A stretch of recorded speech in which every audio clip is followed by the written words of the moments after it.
Okay, Unit 2.09 is identifying people. Now, we've already done a bunch of this as well.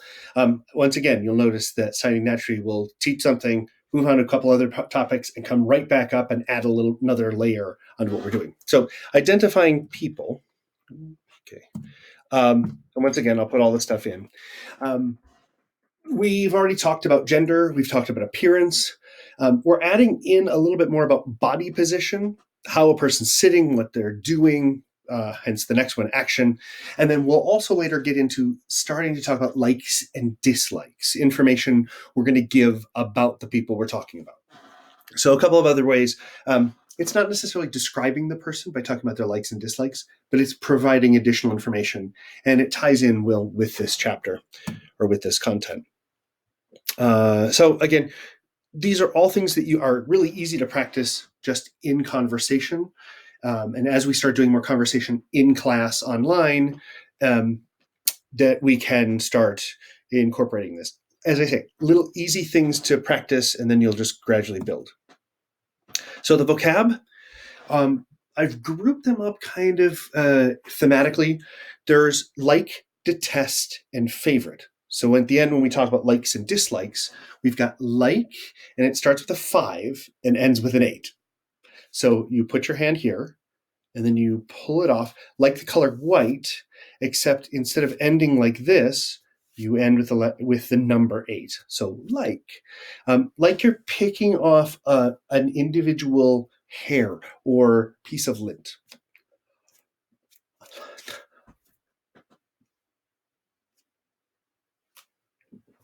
So like, detest. Detest is this. It literally means I throw up. Right? I detest that. I hate that. So it's the 5. The thumb goes under, touch your waddle, and then just. It's not. None of those sort of generic European insults. Not very generic, but it literally is just look. It's throw up. So if you really want to sign throw up,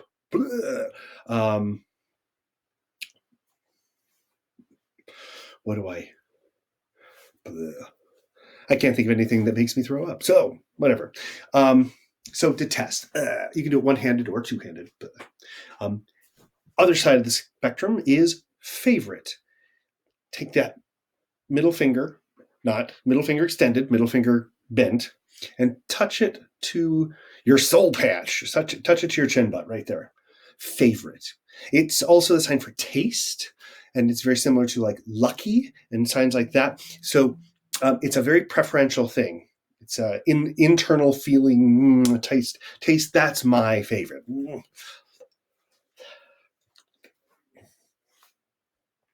Then pay attention and not pay attention. Pay attention. If you pay attention to horses, they wear blinders, so they're not distracted by things or not startled by things. So pay attention. So you're putting your attention on something. Pay attention. There's also not pay attention. Not. So it's just the thumb from underneath. Not pay attention. There are other ways that you can sign this, but for right now, I just want you to work on the not, the negation. So pay attention.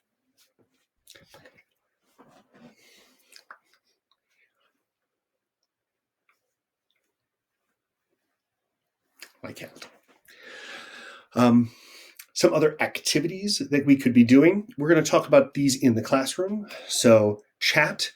I'm going to show 2. There's chat, and it comes from communication, so talking back and forth.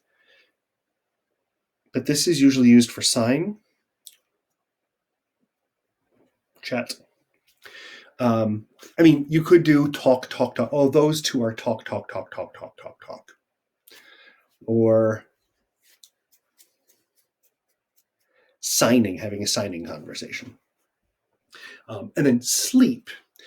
Normally, when we've been doing conversation in the classroom, we would have gotten a lot more into emotions and feelings. How are you feeling today? Now that we're going to be having a little bit of more conversation during online class sessions, now we can start incorporating that. Now you have the vocab for it. So sleep is this. Or if I'm sleepy, I'm falling asleep, as opposed to sleep, right? So, sleep.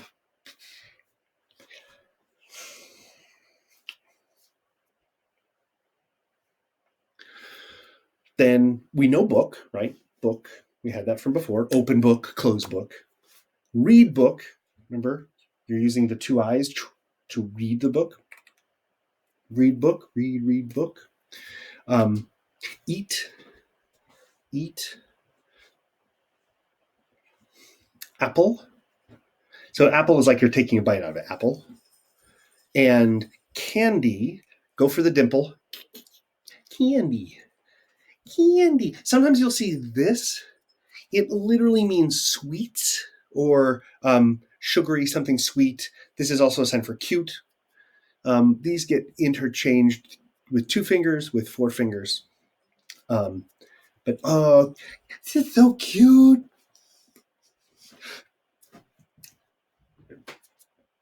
Or I'm going to say, for preference, start with this for candy. Okay, candy, candy, candy, candy, candy. Listen. Someone listening to music. Listen. You'll see this. It's not as specific, and I want you to kind of, you're bringing the sound in, because eventually we're going to do this for receptive practice. For when you're watching someone sign, you're bringing the information in. So listening, because we're not passively, oh, I just happened to hear that. We're like, you got headphones on, you're listening to music or podcast or whatever. Music. So it's like you're conducting over your arm. This is also a generic sign for hearing stuff. Very, very much used within deaf culture to talk about stuff that doesn't interest deaf people because it's sound oriented. Music, poetry. Oftentimes people ask, well, what's the sign for band, or what's the sign for chorus or musical? Or it's this. It's music stuff. Poetry. A lot of deaf people in English classes hated poetry because it didn't make sense, because they didn't hear the rhymes. They didn't hear everything we get, like that hearing people get out of poetry, if you get anything at all. So it was that. Also, deaf people had a real hard time in school because, if you remember from watching Through Deaf Eyes, starting in 1880, there was the banning of sign language in classrooms. So everything became oral. Everything became lip reading and speaking. And English class was awful for so many of them because, here, if you remember, how much did you enjoy learning Shakespeare or learning some Tennyson or any whatever poetry you had to read? If it was frustrating for you, imagine someone who couldn't hear what you were hearing to even get that much out of it. So it was very frustrating for them, for many deaf people, not all, obviously. So computer, bunch of different signs for computer. This one you will see in the video a lot. If you are a fan of 1970s computers, like the history of computers, they used to use these big tape drives. If you watch movies from the 70s or anything set in the 70s and 60s, they had these big tape drives, like reel-to-reel tape. So computer. But most people didn't have one of those in their homes. So this became a sign for computer, but now you will see computer, a C on the back of the hand, computer, or laptop.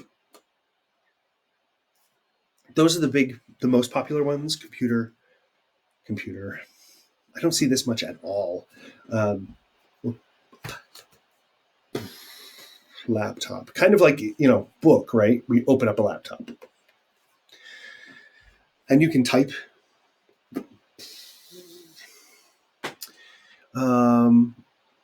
I should have put a space. Tie shoes. Hold on a second. I'm going to do this because this is another activity. First, okay. So shoes. Remember that from before when we were talking about clothes? Shoes, and then tie. You can say tie shoe, but conceptually it's not quite as clear. But it follows the English, so a lot of people will. And it's very short. So they can kind of be, the order can switch back and forth. We know see. I want to show you a little bit to see and look, like watch. We're going to be using see. See that person over there. See that. As opposed to I'm watching you. Or I watched him walk by. See. So back of the hand, more passive. When we talk about the 5 parameters, palm orientation is important. There's a difference between I saw that or I'm watching. I saw that. So palm orientation does change the meaning. Look at the time. Look at the time or look at the time. So we're like you can see the time or you can look at the clock. And oftentimes we'll do, and there's the clock, right? Poosh. Then the next whole batch, drink. Just hold the cup. This is what we call an instrument classifier. We'll talk about those more in ASL 3. More in ASL 3, where we're not actually showing the cup or the beverage. We're showing what we do with it. Same idea as like with shovel. We don't actually see the shovel, but our brain fills it in. So those are instrument classifiers. We show how we use something. Coffee. 2 fists, and you're sort of cranking it. If you've ever used a hand drill, it's like that, or a hand coffee grinder. So coffee. You want to make sure it circles. The wrists don't bend. If you bend the wrist, this is the sign for make out hot and heavy. Here's 2 heads grinding up against each other, right? Hopefully by now everybody's at least experienced that or seen it. Far be it for me to judge. So this is make out. If you invite someone, hey, you're not asking for coffee, or if they're asking you, they're not asking for coffee. I'm not going to recommend any answer one way or the other. But you do learn a lot of sign language if you date a deaf person. Anyway, COVID. Don't date anybody. Be safe. Soda. Soda it's a bit of a difficult sign. It's 2-piece. Here's the can. Okay. And what you're going to do is you're going to take that middle finger and bend it down and go boom, boom, boom, boom. It comes partly from the idea we used to, pull tabs. If you remember those pull tabs, they used to pull all the way off. Now it's just right. And then I always imagine that it's starting to overflow, so you have to cap it off. So bump, bump, bump. If you were a fan of Happy Days, Pinky Tuscadero, never mind. Old geek. So soda or pop, depending where in the U.S. you're from. I'm from Buffalo, we said pop. Water, a W at the mouth, water. We'll get into more fun drinks like beer and wine at a later date. But for right now, just worry about water. We will use this before talking about like creeks and rivers and lakes and things like that. So water. And if you're a fan of Helen Keller, this is an important sign that unlocked sign language for her. Tea. You take the tea bag and the cup and you stir it around. Tea. It's an F because you're holding it very daintily. You don't have to hold the cup like this. You could drink from it. But the sign for tea is this. Ironically enough, we're coming up an election. Vote is like this. So you take your ballot and you put it in the hole. Okay? Vote. Tea. So tea is circular. Milk. Right? Milk. If you've never milked a cow or seen it happen, I would be careful YouTubing. Milk. Here's a pun for you that's not really sign language. It's an interpreter joke. Or I'll let that sit for a while when you figure out what that means. Orange juice. Orange, same as the color orange. Orange, So you squeeze it right by your mouth, and then juice, orange juice, orange juice, a J, orange juice. Hot chocolate, hot, hot, like breathing out steam, hot. And then chocolate, you take the C and circle it around on the back of your hand. Chocolate. This actually comes from the French sign for chocolate, which is, if you know, in like French baking, they shave off the chocolate to get those little swirls, spirals, whatever. So chocolate, chocolate. So we do it in a circle. Chocolate, which is different than computer. Computer's like a Ferris wheel. Chocolate is like a merry-go-round. I don't go round in a circle, right? Chocolate. Okay, so this pasteurized milk. As I said, it's a very bad pun, and not actually a sign. It's a cross-linguistic, cross-language joke. So another set of things to practice that we can start plugging in, and we will start using in this chapter, are colors. So all of the different colors. I'm not going to go over them right now. You've got those in a previous lecture. Clothing, shirt, pants, and all of those, shoes. Genders. I'm including this in here because the chapter does talk about it. But over the years, as I pointed out before, we're slowly getting away from delineating whether someone's male or female. So culturally, as that evolves, this is becoming less and less of an important thing. So the book's a little bit behind on this. But man, so it's like the cap, a ball cap, you get the brim of the cap, and it comes down to this in the chest, man. And woman starts from here, komp. Man, woman. It could also be like this. You may not see this. You may see this.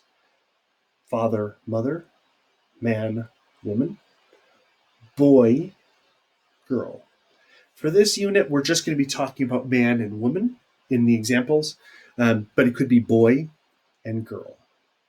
They're kind of diminutive by giving a double tap.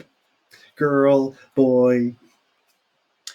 We talked about student and teacher. So student, so learning person versus teaching person.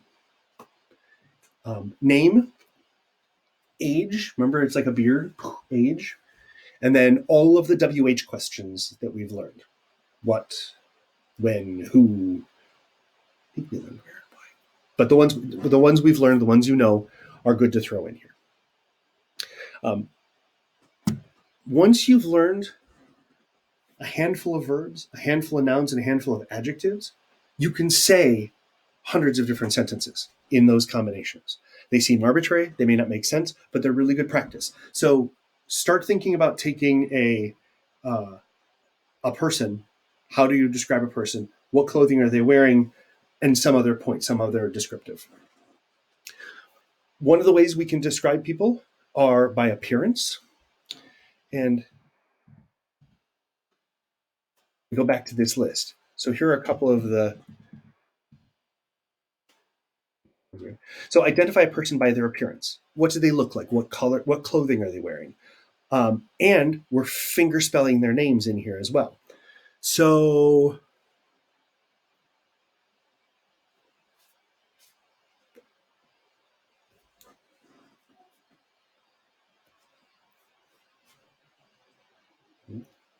Rob has a green shirt and brown pants.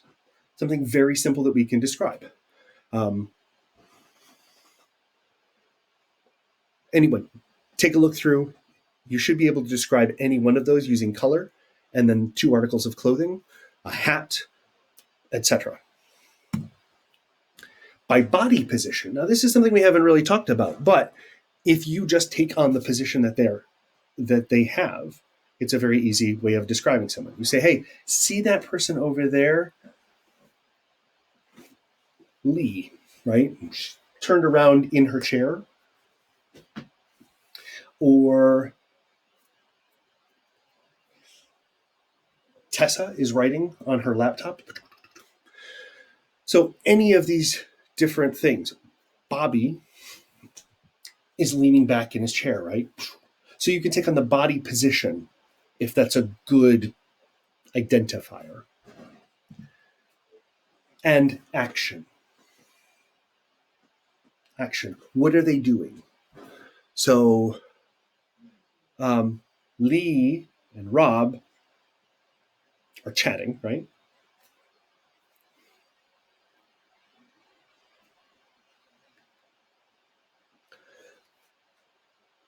Right. Vicky is asleep. And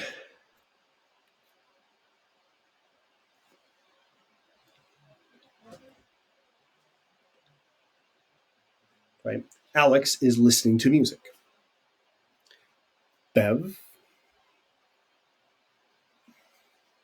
Bev is eating an apple. Right. So lots of different things we could do. Connie is tying her shoe. They're really simple. They're really easy. But if you can name what everybody is doing and you can quiz each other in a conversation, or you could just have someone look over the picture and ask you a question. What's Frank doing? He's. I can't tell what Frank is doing. Maybe that's why they included look at the time, looking at his watch, like when is this class over? Right. Um, Next is likes, dislikes, what they're doing outside of class. It's not really a descriptive to identify them, it's providing more information. Um, so you can see how what we're doing is we're now going from I can describe what this person looks like if you look at them. And now I'm going to talk about some things that you can't see about them, expanding our knowledge about the person. So taking us out of the obvious and providing information. So as a language, it's moving a little bit more creatively, I guess. So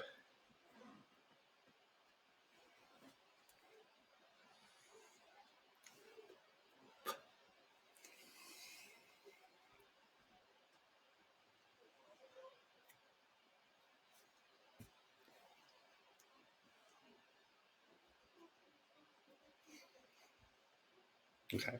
So Tessa is deaf and is learning French, and Deborah has blue eyes and likes camping. And I believe we saw this in another slide, the frame of the tent. So you could do this. You could look through all of the vocab so far and pick out things that you want to say about someone. And again, I don't care if you tell the truth about anyone. If we're having conversations, all I care about is if you sign it well and if you can keep your story straight for at least the 10 minutes while we're talking. The book refers to the sign C as an opener. And what they mean is it's a way of starting the conversation. Oh, see that person?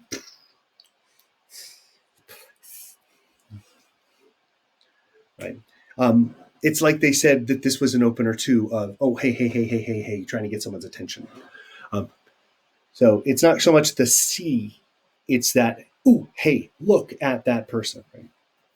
So we're saying literally, look at that person over there. Now, in conversation 3, they're going to talk about someone. Yellow shirt is going to say, hey, look at that person over there, describe them a little bit. And then pink shirt is going to say, or salmon shirt, I don't know, is going to say, oh, you mean that one? Yeah. Oh, cool. Same basic idea. Good thing to practice rather than just go, oh, yeah. Just double check. With the black and white shirt, yes, great. Go on with the conversation. It it seems a little redundant, and why would you need to know that if I already know? It prevents you being just a little bit off and talking about the wrong person. So a quick moment of, you mean this person? Yeah, great, move on. We do it all the time in English anyways. We don't normally notice it, but I want you to practice it so that you're used to a reinforcement. Because when you get into conversation, you're going to be nervous because you're going, I don't understand the sign and I'm going to look like a fool. But it's better to double check. No one's going to think, what are you, an idiot? Of course it's the person with the black and white shirt. But we do a lot of redundant things like that, little momentary things to make sure we haven't separated on the information path. There's a little explanation here, and I'm not going to play the video because it always messes up. But that whole confirmation process. See that person over there? Oh, you mean this person? Yes, I mean then. And then they're about to go on with the conversation. Then there are 3 practices, little mini dialogues. And what I want you to do is watch the video. These are in the book. They're the homework from the book. But if you don't have the book or don't have it with you, simple thing, circle whether they're talking about someone who's male or female, and they will say it in this dialogue. How do they identify the person? By appearance, by body position? Oh, all right. That is, I need to fix that. Okay. Sorry. Tab. And we will move that up to there. Okay. Appearance, action, or body position. So how are they identifying the person? And then what is the information given about them? You should be able to identify each of those different questions. I will copy. Same thing with this one. Boom. And I have to fix 2. And then last but not least, all. Boom. 3. Great. So 3 mini dialogues. Just watch them, get the information on them. Then, normally at this point, we would have a conversation in class. And this is a good way of getting everybody to remember people's names. We will try to do this in the Zoom conferences or Blackboard Collaborate. I think we're going to go with Zoom because I think it gives us a little bit more control. And Blackboard. But we're going to try to incorporate this in the conversation. If there's someone from class that you seem to find interesting, have shared common interests, and we will explore more of those as we get into this chapter, I encourage you to practice signing with them as much as you can, even if it's 15 minutes a day, just to practice some sentences and some grammar. So how would you sign this? If you are asking them what is their name, right? Or, right?